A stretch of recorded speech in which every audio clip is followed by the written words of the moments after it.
Hey everyone, welcome to another episode of Clockedin with me, your host, Jordan Edwards. I'm thrilled to have you tune in as we dive into the dynamic world of productivity, success, and stories of incredible individuals who've mastered the art of getting things done. Whether you're commuting, hitting the gym, or just relaxing at home, this podcast is the go-to source for inspiration and actionable tips to level up your productivity game. I'm on a mission to unravel the secrets of those who seem to effortlessly manage their time and achieve their goals. So if you're ready to clock in and unlock your full potential, you're in the right place. We've got a lineup of amazing guests, industry experts, and thought leaders who will share their insights and strategies to help us crush your to-do list and make the most out of every moment. Get ready to get inspired, motivated, and equipped with the tools you need to supercharge your productivity. This is Clocked In with Jordan Edwards. Let's dive in. All right. Hey, what's going on, guys? I got a special guest here today. We have Coach Dan Gordon. He works with badass entrepreneurs to advance the consciousness of this planet. Dan, Coach Dan, what does that even mean? I know, right? And like full disclosure, right? Because I love authenticity. 5 minutes ago, you said, how do you want to be introduced, right? And that was the first thing that popped into my mind. And the reason that it was is that is my mission. And like right before I said it, I thought, God, do I even want to say that? Is that going to make me sound full of myself? And so this is exactly what I want to talk about.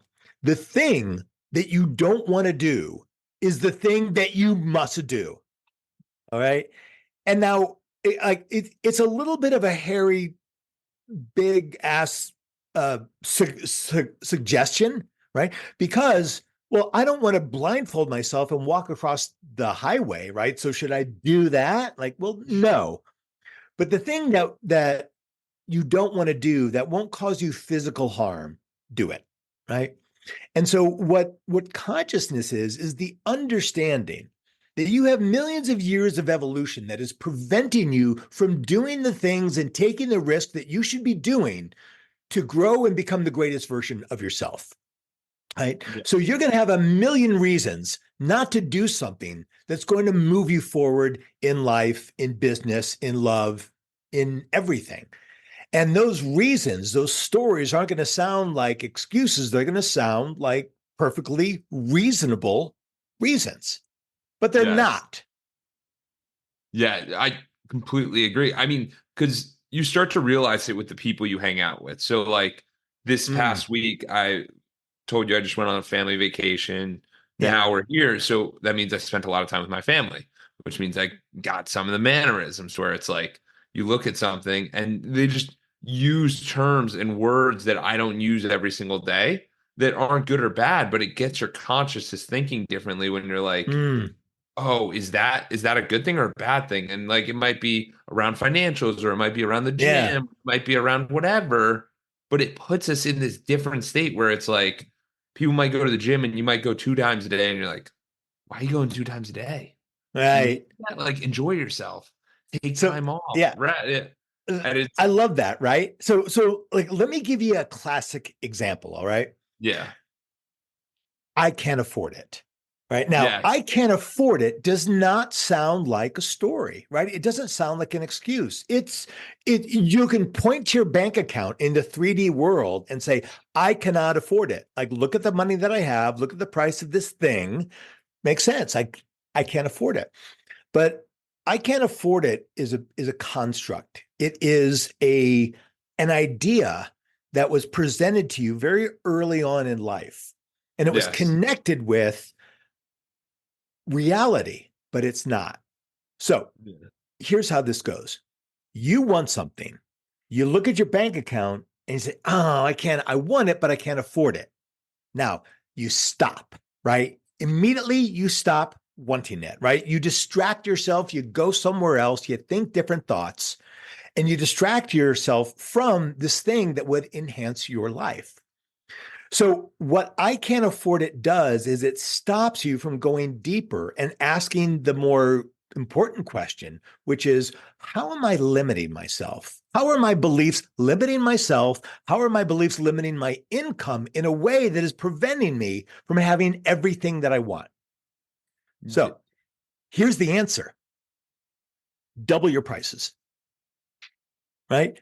Double your prices, right? If you can't afford something and you're an entrepreneur, just double what you're selling, like double the prices of what you're selling, right? Now we start getting into it, right? Well, I Yeah. can't do that. I'll lose all my clients. Story, right? I can't do that. Like no one's going to hire me. Story, right? None of that's happening. You're just Yeah. imagining it, right? Oh, well, I've done market research. Story, right?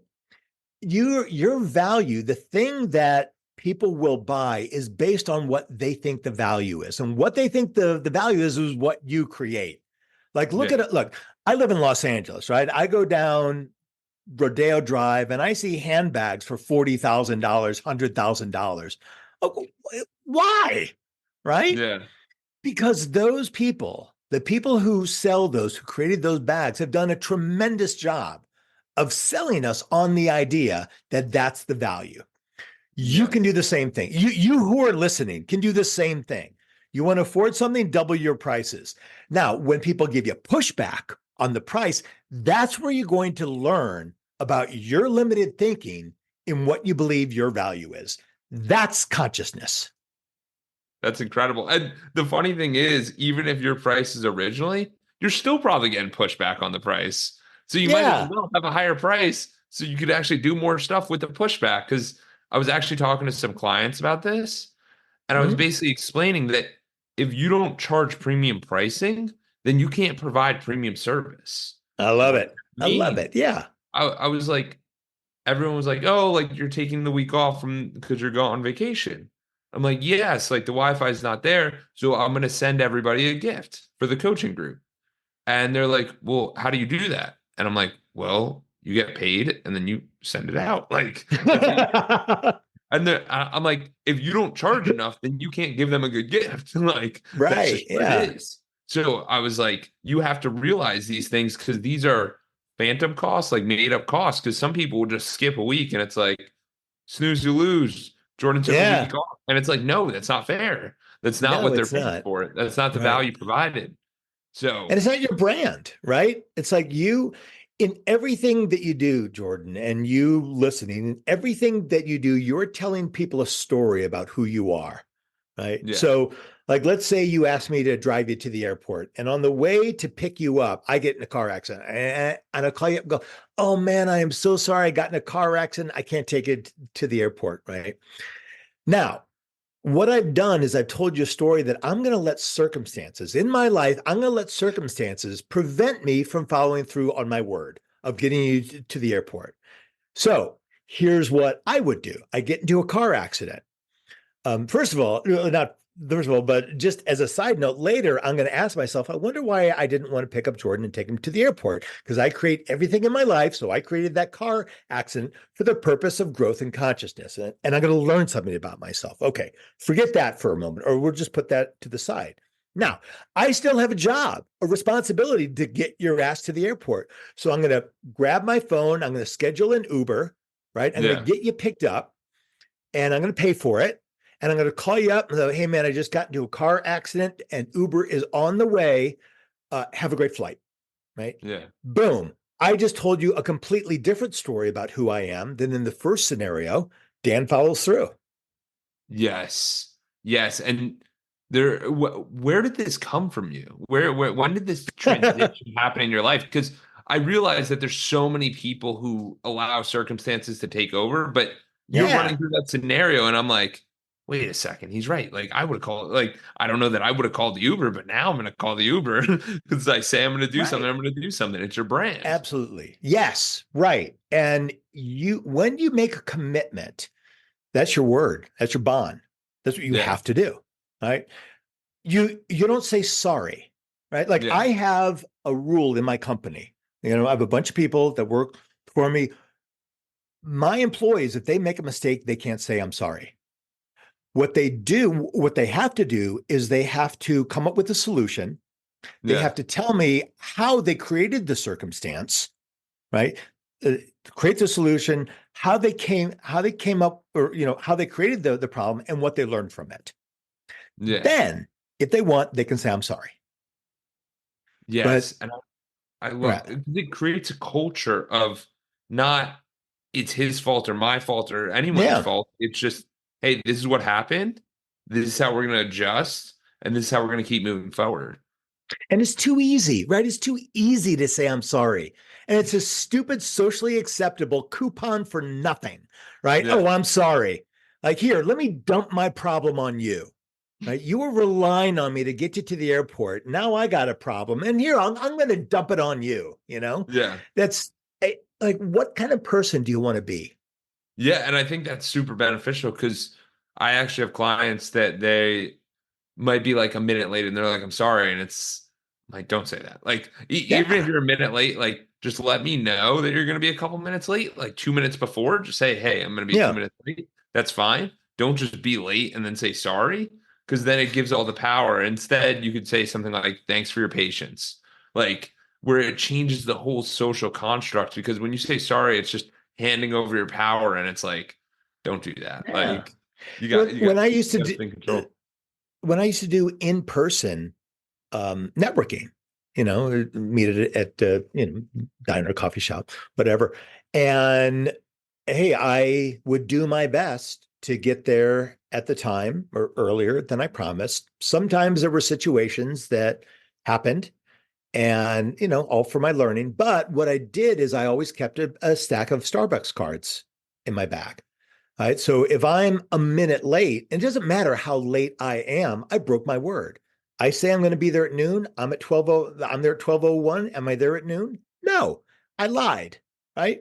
So I do an immediate makeup. I give them a Starbucks card and I say, hey, I just want you to know my word is really important to me. And I apologize for wasting your time. Please, next time you go get a coffee, let me buy it and give them a Starbucks card. Yeah. And I tell you something, the crazy thing was I actually gained yardage doing that. Because you build rapport with people. And Yeah, right. people don't realize that if you give first, and this is for everyone listening, that the fact that you can give someone first instead of being like, we have to get the sale right now. No. Yeah. Give them value, give a little bit more value, give some more, and then Uh-huh. finally you can kind of build up hey, this is what I'm up to. If you're interested, love to have this conversation with you. If you're not, Absolutely. all good. Because when you're going right into the sale, sometimes it works, sometimes it doesn't. But with a high, just you want to build rapport with people and you want to push them in the correct direction. Yeah, and I really appreciate what you just said. Push them in the right direction. Everyone's worried about being pushy, but I want you to think about it this way, you who are listening. If you had somebody that you love who was suffering from the disease of alcoholism, and you pulled together a an intervention, right? And at the end of the intervention, the person that you love says, "Wow, this really made a difference. I'm definitely going to think about going to rehab. I'm definitely going to think about this. Thank you." And if you went, "Okay, thanks. I'm so glad that you're going to think about it." Like, I don't want to be pushy. Like, I don't want to force you. I don't want to put pressure on you. So you think about it, right? Well, what are they going to do? They're going to leave that intervention. They're going to go to a bar because the intervention, the act of the intervention is makes them feel bad. And so they're going to use their soothing mechanism and probably a lot of it. They're going to go to a bar, they're going to get drunk or go home and go somewhere and get drunk. They're going to get in their car, they're going to run into a freaking school bus and kill a bunch of kids. And that's on you, right? Because you were unwilling to be influential and to Yeah. stand in the fire of someone's disapproval. You Yeah. killed those kids, right? So Wow.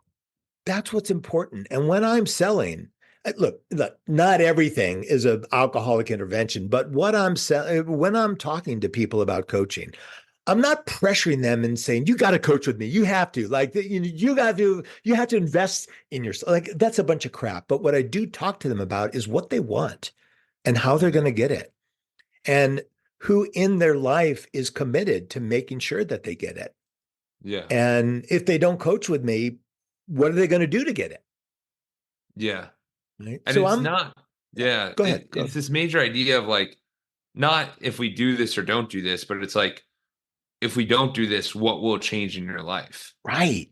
Right. And And a lot, because they're there in front of me, right? Because we're talking, I have a responsibility to move them in some direction, to, as you said, push them in some direction, right? To Yeah. where, and I'm like, if they don't want to coach with me, fine. I'm going to give them, a link to my audiobook or some other things, some other content to help move them forward. And I'm going to check in with them a couple of weeks later. Hey, where are you? Because Yeah. it's my responsibility. They came Yeah. to me. Yeah. No, absolutely. Absolutely. I hear that. How did you get into all this entrepreneurial badassness and where did this come from? So about 20 some odd years ago, I took a personal development course. And the course, it's no longer around. It's called Understanding Yourself and Others. But I took this course.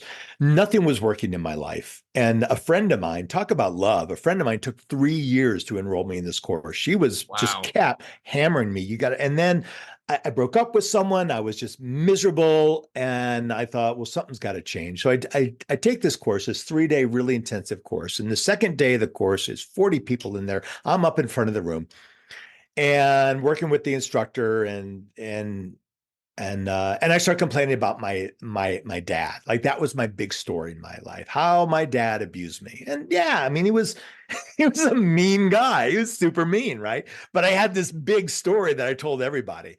And so he did this and he hurt me. And he just asked my friends why he was friends with me when I was fat. And it just never fit, right?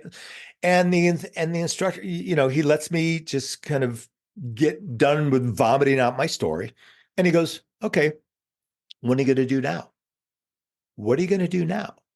And I thought, me? We got to change my dad. Like, he's the problem. That was my first thought. And then my next immediate thought was, holy crap, he's right. Like, listen to me.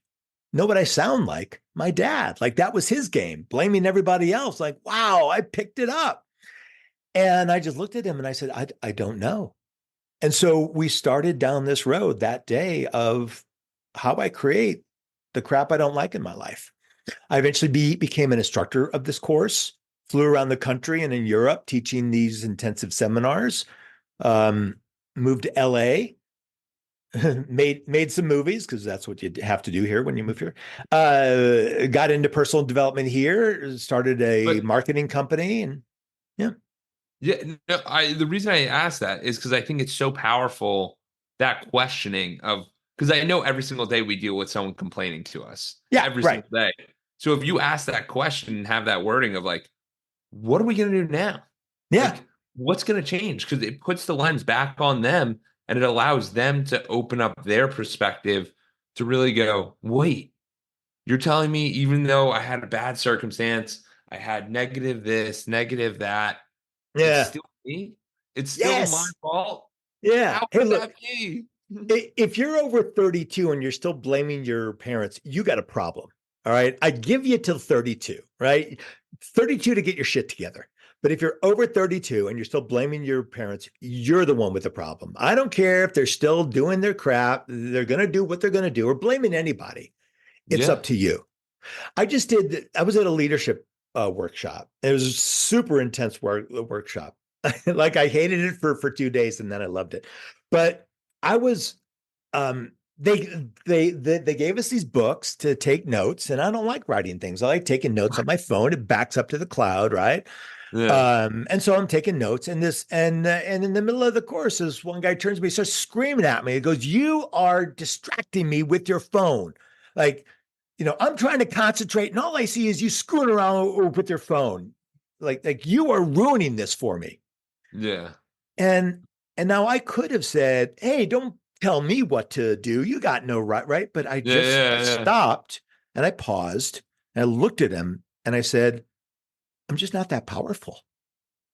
Right? He was blaming me for the experience that he was having. I said, "Look, I'm just not that powerful.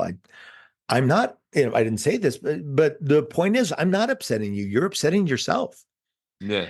All right. And then someone asked me, "What are you doing on your phone?" I said, "I'm taking notes."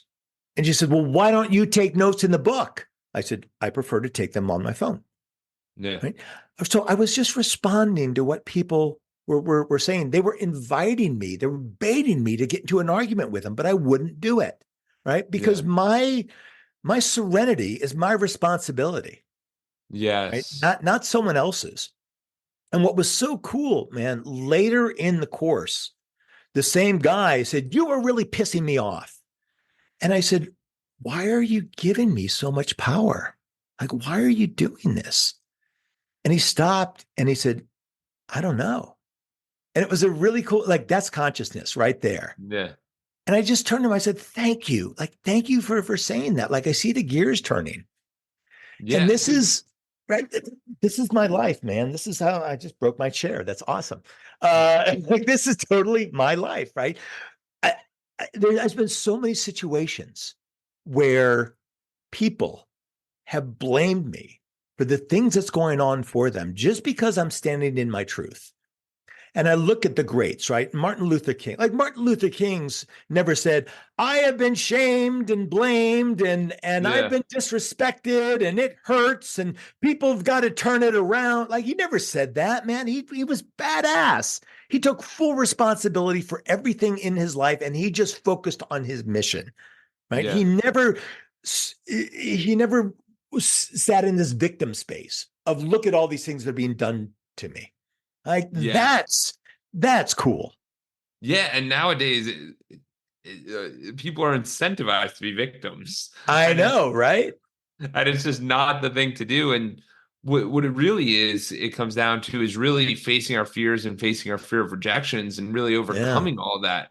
So how have you used that tactic where I remember in our pre-call you talked about it where you did scary things each month, like because I think Yeah. that's a really actionable thing that the audience can do where if they're scared of, I don't know, their boss or scared of their Yeah. parents or scared of their relationship or scared of anything, like you just Hmm. have to realize that nothing's that bad. It's not this or death. It's Yeah. But the thing is, it's always going to feel like death, right? It's always going to feel that way. We have been designed by, call it God, the universe, whatever you want to call it, happenstance, to be in a constant state of fear for our survival, a constant state of fear for our survival. So when we're walking up to our crush to ask them out, right? Inside of us, there's a part of us that says, "Don't do this, you're going to die." Right? It doesn't make any sense, but that's how it goes, right? Because the fear of rejection is based on the fear of being isolated. When we were cave people, if we were isolated, if we were kicked out of the group, it was death, right? We would yeah, die. So you first have to understand and come to terms with the fact that you're never going to stop feeling fear. Right? yes, People say, "Wow, Dan, it's amazing. You're so fearless." I'm like, "I'm not fearless. I felt a lot of fear before we got on this call. yes, Like, what's it going to be like? What if it tank?" And it's just, so you have to develop a relationship with the feelings, the thoughts that tell you that you're going to stop. And yes, I do a lot of work in terms of calming my emotions, calming my reactions. And look, I've tried everything. I tried meditating, right? I tried just like focusing and breathing. I tried microdosing, and I found one thing that I call my secret weapon. And I've fallen in love with this. There's a technology called binaural beats, and it is a, sound waves that happen underneath music. And so, hold on a okay, second. Sorry.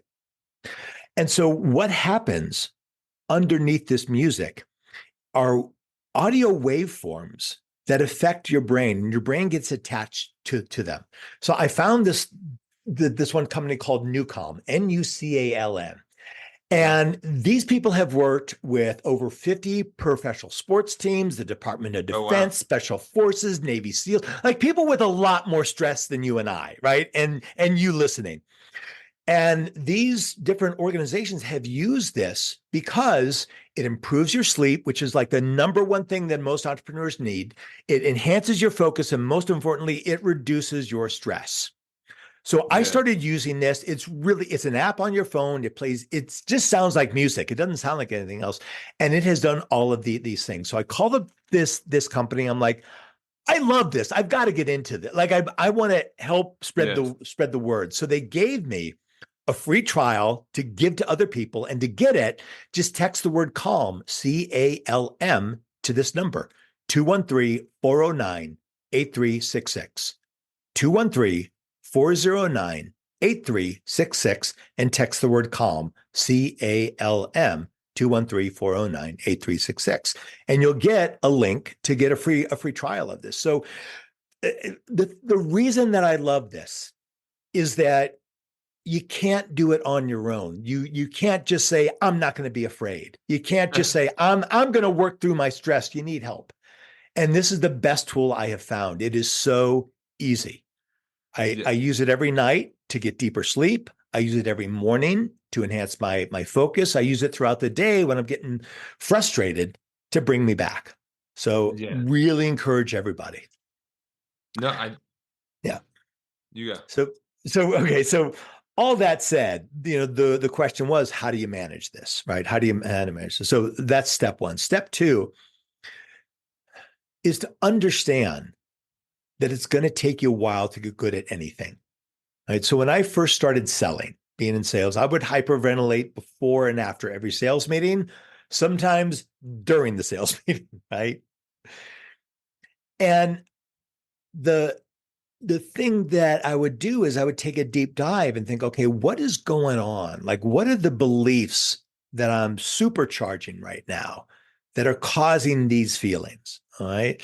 And you start going down that rabbit hole and it's really intense. Like, okay, I'm never going to be able to sell. I'm going to fail. I'm going to have to, just get a 9-to-5 job again, or I'm going to end up homeless. Like all of these things that are so antithetical to my personality of success.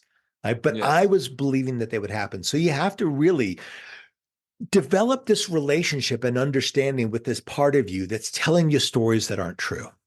Yes. And so when you ease your stress and also sort of develop these things, now you can start to talk to it. And that's what I do. Like before the podcast, it was like, hey, all right, I'm feeling scared. Like, but know what? It's going to be okay.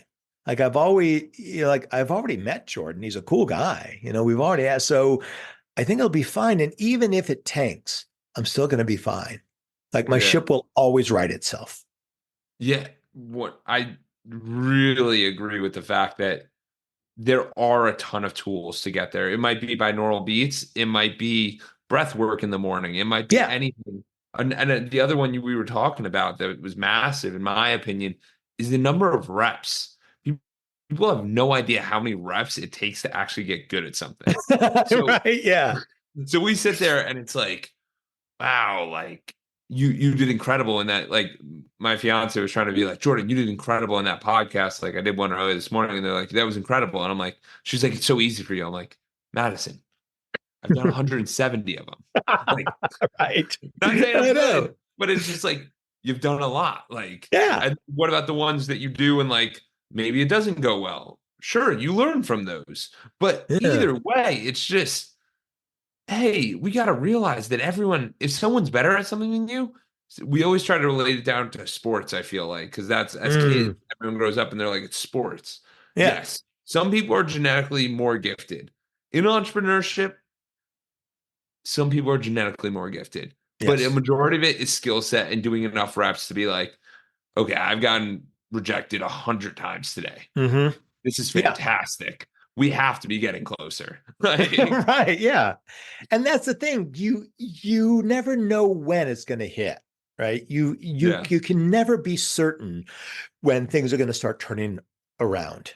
About 8 years ago, I had a marketing company. I made some mistakes. I lost over $100,000, tens of thousands of dollars in debt, literally on the floor in snot and tears, right? I had an emotional breakdown. Yeah. But the thing is, I had done the reps to remind myself eventually that the reason I was there was I created that problem. And then I could ask myself, why did I create that? And the answer was, I hate marketing. I'm just good at it. Right. It was never supposed to be a career. This was supposed to be my career. So I started doing this. That right there, this whole idea of you go to zero and then could you make it all back? And like people always say that you can, or like wherever you're at in your skill set. The thing I say about that is just like, you're never at zero. you never lose all the relationships, you never lose the mindset, you never lose the reps. So even if you are at theoretically quote unquote zero, Yeah. you still have the thing to go, I've done this before. Hmm. I've been there. I've built stuff. I've done these things. So every experience you have stacks. So that's why it's great to go and like, this is what I do sometimes where I do hobbies and I'm like, I go and just be a beginner. Like Yeah. I go to like on the cruise ship this weekend, on this week, there's literally a surfing thing and I kept trying to get in the good group, and I just didn't have the skill set. But every time I just kept going because the thing Yeah. is that you learn through trial and error. Yeah. And you can't just always get up on something and be like, yo, I'm great. But I know when I'm 45, I want to be great at that. So it's Yeah. like, if I have the opportunity to do it, you got to do it. And these Completely. are the little things. Yeah, you got to realize that it's not about today. It's about the success you're going to have in 10, 15, 20, 40 years. Yeah. Yeah. And right. And so I would guess every time you went surfing, there was a level of fear. There was uncertainty. You didn't know if you were going to get better. You didn't know if it was going to be like it's never going to go away. And Yeah. frankly, if it goes away, it means that you are way underperforming. Right? Like, Yes. there was a time in your life when tying your shoe was the most difficult thing. And Yes. maybe like your friends, they could all tie their shoes and you couldn't yet. And you were just stressed out about it. You felt bad about yourself, like, oh, if I could just tie my shoes, my life will be perfect. Right. Now, you don't even think about tying your shoes now or how great you are at it because it's right. And nothing changes.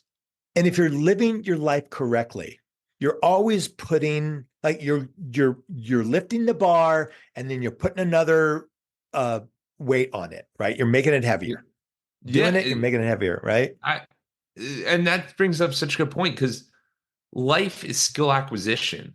And I've been thinking about this concept a lot where it's you acquire new skills, and then once you're conditioned in them, you don't even think of them as skills. Like no Yeah, one thinks of the skill of tying your shoes as a skill. right. But we can tie our shoes. We don't think of the skill of like putting on our pants as a skill, or even the fact of going to the bathroom. Right. Like Yeah. everyone had to learn or walking. Like we don't Mhm. think of these as skills. But after a certain point, what I realized is a lot of people don't want to acquire new skills, which is a Yeah. shame. And I would question everyone in the audience of like, what is the new skill that you're looking to acquire Mm. this week, this month, this year? Because, and it could be knitting, it could be flying a kite, it could be jogging, it can be any skill, but we Yeah. don't give ourselves that space of being a beginner and that learning often enough. I love it. I love it.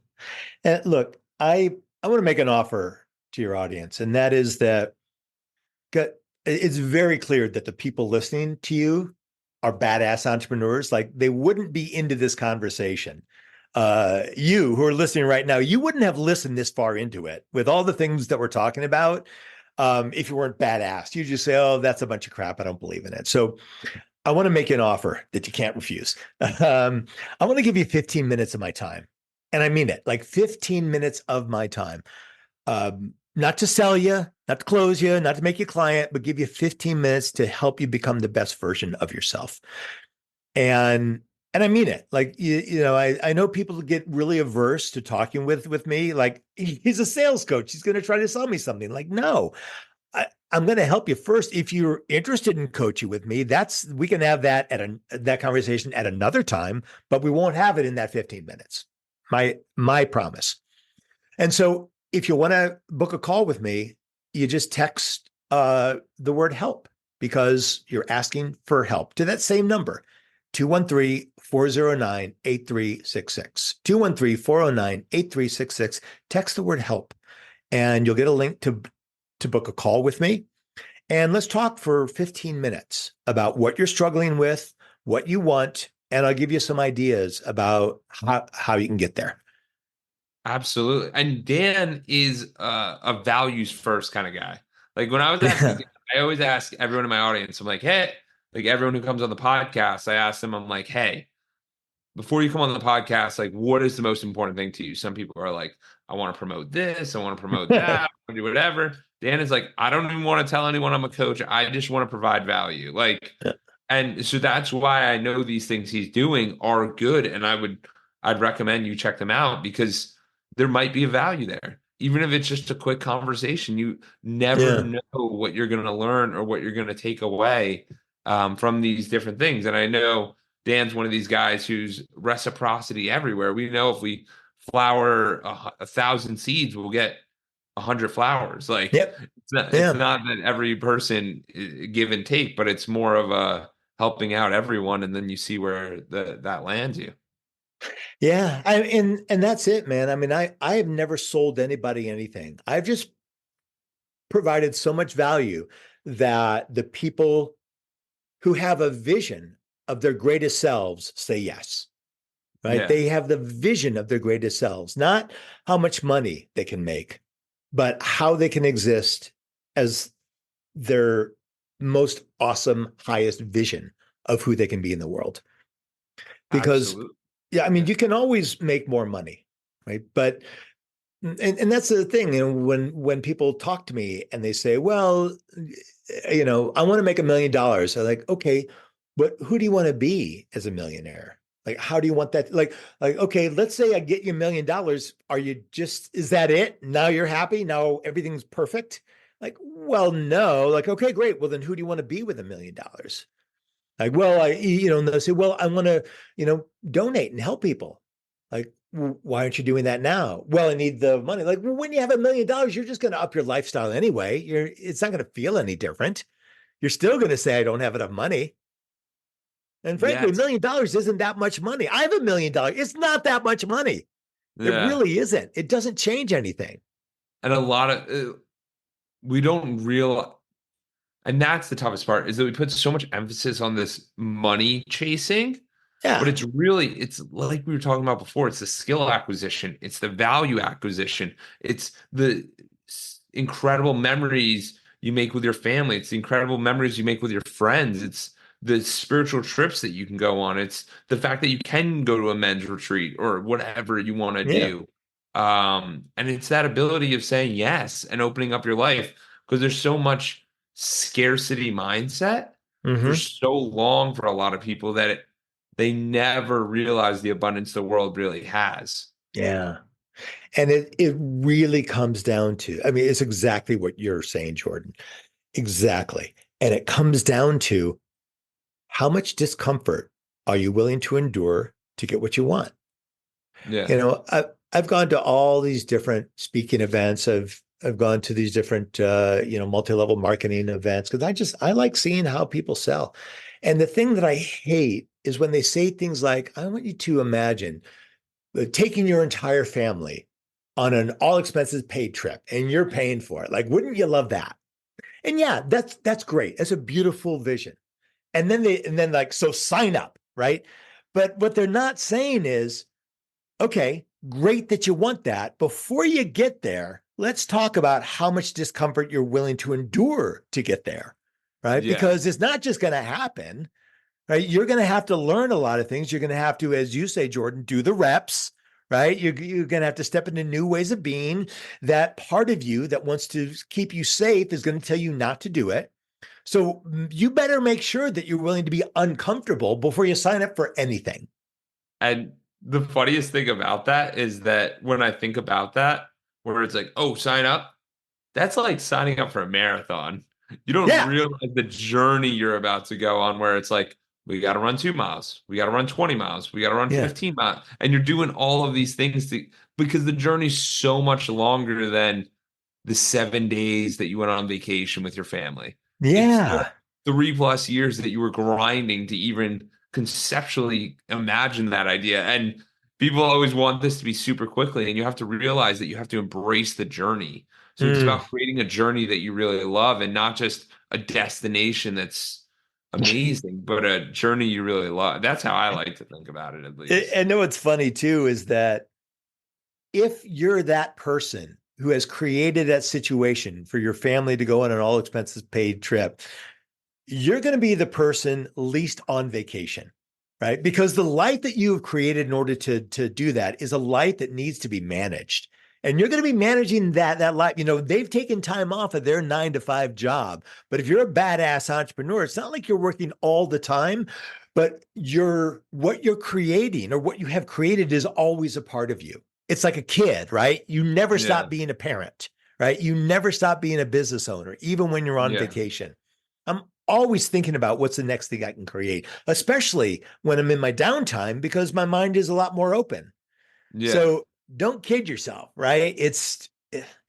By the time that you get there, you're going to be a very different person. Yes. And now you might not even like the same vacations. I know, right? You might not even want to take your family. You're like, man, kind of a pain in the ass, actually, now that I think about it. So it's never what you think it is. I mean, look, it's great that Rosalind and I, love of my life, that like last year we went to Panama, right? Kind of on a Love that. spur of the moment, right? And it was a great trip. And it was great that we could just do it. But everything leading up to that trip was a lot of work. And the trip was great. And then coming back, there was a firestorm of work and it was all great, right? And while I was there, I was recording videos and things like, oh, hey, this can help, further my interest. But it's not just life of bliss because I have money. Right? Yeah. It's like buying an amusement park. And everybody's like, wow, you're so lucky because you can ride the rides and anytime that you want. Well, people don't understand that when you close the doors of the amusement park, like you got to fix the roller coaster and There's make a sure, cleaning like, process. right, Yeah. yeah, you got to sweep up and make sure that the vending machines are working. It's a lot of work. Yeah. No, absolutely. Absolutely. And it's not that anything's ever going to get easier. You're just going to Yeah, get better as an individual. yeah, So it's how do you get better quicker? Which is why you're listening to the Clockedin podcast. right, yeah, There's hopefully some tips along the way that help you get better because we always find ourselves in these places. You want to have the skill sets before you reach the challenge. Like you yeah. want to be ready to dive in going into this. So that's why it's always good to find yourself challenges along the way that might Mm, be inside of work or might be outside of work, whatever they are. But I've always found that super helpful for me because otherwise we're just living. You know what I mean? right, And it's like yeah. you grow or you die. Like, so how do you want to grow? I got along this theme of you just don't know until you're in it. I got a buddy of mine who's pretty successful in the rock and roll field. And I said, tell me something that most people don't know about being a rock star. And he said, it is boring. It is so boring. Like most of being a rock star is boring. You will be bored out of your mind, right? Because it's a lot of traveling, it's a lot of setup, it's a lot of practice, it's a lot of, fine tuning. And, it is, 10,000 hours and then a couple hours on stage, right? And so that's why you have to do what you're passionate about. That's why my marketing company failed. I didn't love it. I was just good at it. That's Yeah. why I'm willing to do all the things I'm doing now, like being on podcasts and talking about this because I know I'm reaching more people. I'm opening up more consciousness. I'm affecting more lives. That's my entire life. Yeah. So, and I work at it all the time. It doesn't feel like work all the time, but it's my passion. And so Yeah. you damn well better be doing what you love because you're going to be doing it all the time. Yeah. And I think that's the best thing that you brought up is that when you're doing it, sometimes it doesn't feel the words we use have limitations, right? So we use the word Yeah. work Yeah. and we don't really know what that means. That usually means boring, mundane, this, that. And sometimes it is, sometimes it isn't, but like sometimes there's exciting things that happen and you're like, yeah, I mean, that's what you look forward to. Those are the things you're pumped up about, and those are the things you look forward to. But like, you also got to show up for all these other things, and it's Yeah. important to be there in your best presence. So, like, for the audience, I think it's so helpful to realize that not every day people want to do stuff, but like, if you show up every day, like, it's going to be your best day, and Mm, maybe you change the scenarios, like maybe you're working at the front desk of a hotel. Yeah. And instead, like you're not really selling people, you're just helping people out. But instead, maybe your gauge of winning the day is like, hey, I got five thank yous today. Like, Yeah. Right. or I got five smile. Like you got to change the gauges so that you can find winning each and every day in your life. Mm. It's, I'm so appreciative of that, Jordan. I mean it because that message, right? Reinforcing that message is what drives people to be better, right? Yes. It isn't the pursuit of something. It is creating the life that you want. Like Yes. classic example, I have a Tesla Model X, and people are, oh wow, that's so awesome. But here's the thing: Rosalind and I love traveling. We hate driving, right? So, and we want to like pack up our gear and go travel and work and travel and work, like grab an Airbnb somewhere, work for a while, travel. Like, okay. So in order to do that, I needed a car that I didn't have to drive. Right. And so, Yeah. boom, Tesla has that. Awesome. It's a big car. We can put all of our gear in it. Boom. Awesome. Okay. So the price of the thing that I want is $114,000. Yeah. Now, look, I'm a Midwestern Jewish guy, right? Like buying a car that expensive. I mean, I about had a coronary when I saw the price of it. And it took me a while to get there. And I said, and look, I don't have that money just sitting in a bank account, right? So I'm like, okay, wait a second. Do I really want this? And like, no, I don't want the car. I want the life that I just described. And the price tag on that life was $114,000. Now I could say I can't afford it, but instead of saying that, I said, okay, it's important that I create the money to Yes. to to create this, right? And so what was my limitation that I was living under that was preventing me from just being able to buy that car outright, right? Did a lot of work on it, Yeah. increased my prices. That was challenging, right? But all of these things conspired to make me better at who I am and how I do what I do. Right? Yes. Because if I'm charging more, then I have to be delivering more value. Now, that's not, my clients can't gauge it. That's my own level of morality. Yeah. And Right? what we don't realize a lot of the time is that we undervalue ourselves. Like we Completely. don't, Yeah. yeah. And because we don't realize the value that we're providing to people, which can be kind of challenging. And sometimes you got to keep Hmm. working towards that and you're going to have bumps along the road, but you will figure out who your tribe is if you speak with enough people. Yeah. Uh, Yes. Hey, I'm going to give away one more thing. Can I do that? sure. Okay, so we've been talking a lot about story, right? The stories that we tell ourselves.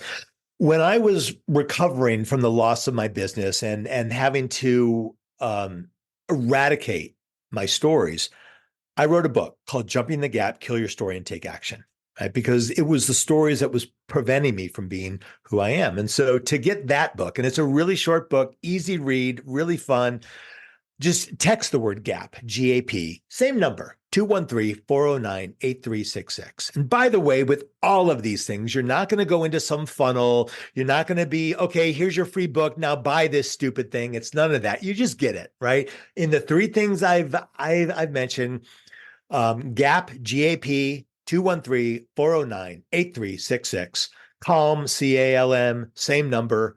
It is, and help, HELP, 213-409-8366. It's all the same thing. You just get an automated text back that says, hey, here's how to get this thing. Yeah. And, you know, over 1,000 people have gotten this book, and I get tons and tons of thank yous. And it's really joyful to see the consciousness I'm bringing and the openness and the new ways people are living their life because of this content. Yeah, I absolutely love that and I appreciate that because it really does move the needle. You know what I mean? Yeah. It shows more. So, Dan, anything else? Where can people find you? Where can they reach out to you? Where can they learn about you? Obviously, we're going to throw the three links in the show notes. Yeah. Um, Best way, find me on LinkedIn, Coach Dan Okay. Gordon. Just do a LinkedIn search. You can learn all about me. You can go to my website, dangordonenterprise, singular.com, Dan Gordon Enterprise. You can also check out my podcast for badass entrepreneurs only. And check out a lot of badass entrepreneurs.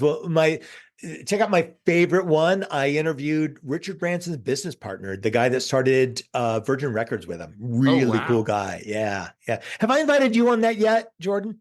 Yeah, I'm actually Okay. going on tomorrow. I'm going on Okay. Oh, tomorrow. cool. Very cool. Okay, great. Um, Yeah, definitely want to hitch back and get you on my show because I've done a lot of talking here, and I want to learn more about you. Absolutely. You've been incredible. I'll throw all of that in the show notes, and I hope you guys gain some value from this. Thank you, Dan.